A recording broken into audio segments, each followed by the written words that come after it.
আজকে খুবই বরাক্রান্ত হৃদয় নিয়ে আপনাদের সামনে উপস্থিত হলাম। আমাদের কাপাসিয়ায় যে নির্মম হত্যাকাণ্ড হয়েছে, এই পাষণ্ড পিতা কিভাবে পারল তার নিজ সন্তানদের হত্যা করতে। স্ত্রী শ্যালক সেটার বিষয়ে আমি যাব না, রাগ খুব থাকতেই পারে, কিন্তু নিজের সন্তান অরুর্যেতন সন্তানকে সে হত্যা করছে, এই বিষয়টা আমি কোনোভাবে মেনে নিতে পারতেছি না। সংসার জীবনে কলহ বিদ্রোহ ঝামেলা থাকতেই পারে, কিন্তু এইভাবে নিজের সন্তান স্ত্রী এবং কি শ্যালককে হত্যা করেছে।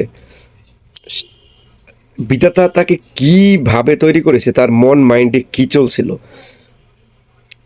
লোকমার পথ শুনতে পারলাম সে নেশাগ্রস্ত। নেশাগ্রস্ত যতই থাকুক, কিন্তু এইভাবে নিজের সন্তানকে হত্যা করবে এটা কোনোভাবেই আমার মন সায় দেয় না। কিভাবে সম্ভব? এই ঘাতক কিভাবে এই কাজটা, নৃশংস কাজটা করতে পারলো? এই ঘটনার পরে যারাই দেখতে গেছে, আমাদের অতিরিক্ত জেলা প্রশাসক, ওনার চোখেও কান্না।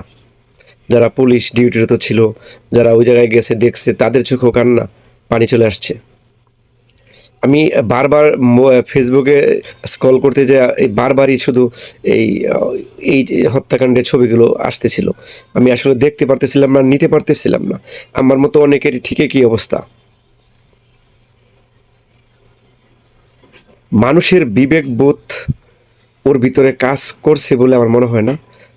তারা যে কি করার দরকার, বাংলাদেশ আইন অনুযায়ী তার ব্যবস্থা না নিয়ে তাকে জনগণের হাতে তুলে দেওয়া উচিত। আমার দৃষ্টিকোণে তার বিচারটা জনগণে করা উচিত।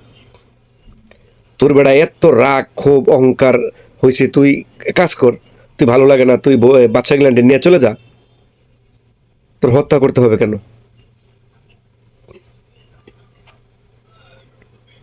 তারপরে বদনাম সরাসরি বেড়া আমাকে কাপাসিয়ার ফালতু বেড়া। ওরে আমি পাইলে ঠিক হয়ে আমি আগে নিয়ে সবার আগে সাইজ করে নিতাম। নিজের সন্তানকে হত্যা করা, এটা মানে কিভাবে? পৃথিবীর কোনো বাবার দ্বারা কি সম্ভব যে বাবা, পৃথিবীর কোনো টাকার বিনিময়ে কি কেউ কার সন্তান বিক্রি করে? আর সেই ক্ষেত্রে তো হত্যা, এটা তো কোনোভাবে চিন্তাই করা যায় না। আমি আসলে সারাদিন খুব অস্থিরতা কাজ করছে আমার ভিতরে এই বিষয়টা নিয়ে, তাই আপনাদের সামনে এই ভিডিওটা না করে পারলাম না।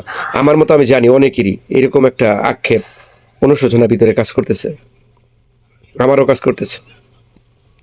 যাই হোক, পৃথিবীর সকল বাবাদের কাছে আমার অনুরোধ, আপনারা কোনোভাবেই এই ধরনের কাজ আপনার আশেপাশে যাতে না হয়। আপনারা নিজে সংযত রাখবেন। প্রয়োজন বোধে বাসা ছেড়ে চলে যাবেন, কিন্তু হত্যা পরিকল্পনা এই ধরনের চিন্তাভাবনা কোনোভাবেই যাতে মাথার ভিতরে না আসে।